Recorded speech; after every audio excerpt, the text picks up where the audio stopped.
why creativity and therapy, why is that so useful, is because I believe that making art, and it isn't that you have to be an artist. It isn't about being good at art or having artistic skill.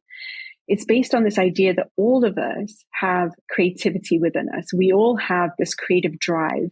You notice as soon as a little child is able to start they recognize, oh, wait, I have a hand. Oh, they are ready to do something with that hand. They're ready to move, right? They're ready to explore their world.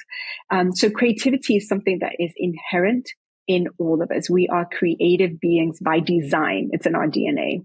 So I think that's really important for people to understand. And so therapy gives you first an opportunity to be creative and to exercise that muscle. Right. And then it's this way of accessing information that might not be available to us through verbal means. Because sometimes what we truly feel, especially if we're feeling a lot of pain, especially if we've gone through an experience that has been very difficult, maybe it's an experience we've gone through when we were children, we may not be able to articulate that into words. It may be very difficult to do that, even for people who have a really good grasp of verbal knowledge, or they're able to express themselves verbally.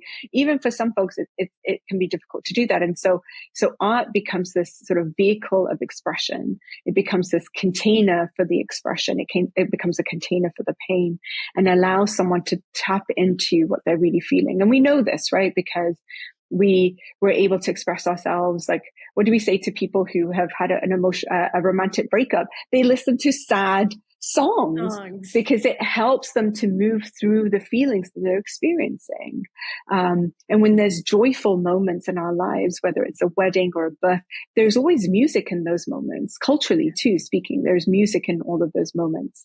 Yeah. Oh, wow. Beautifully put.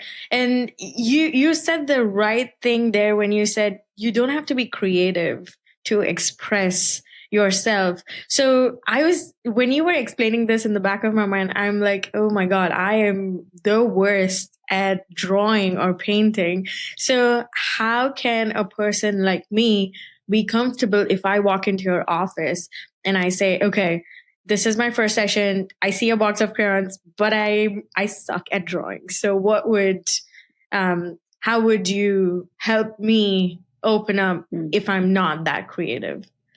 Yeah. So you're right. We're all creative. We may not be artistic. Little children, they have no issues with it. They grab that crayon, right? And then they just make a mark and they make a scribble. And they're not thinking about it, right? They're not thinking, am I doing a good job? Is this what I should be doing? Am I supposed to be doing this? They're not asking any of those questions.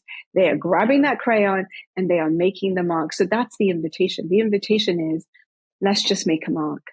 Let's just make a scribble. Let's just draw a line and see what happens. Let's just play.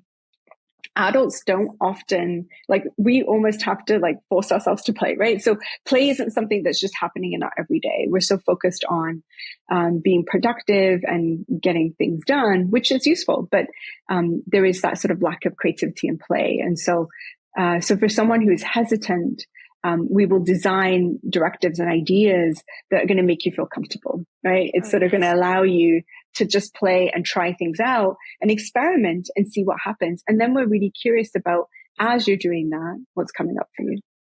Got it.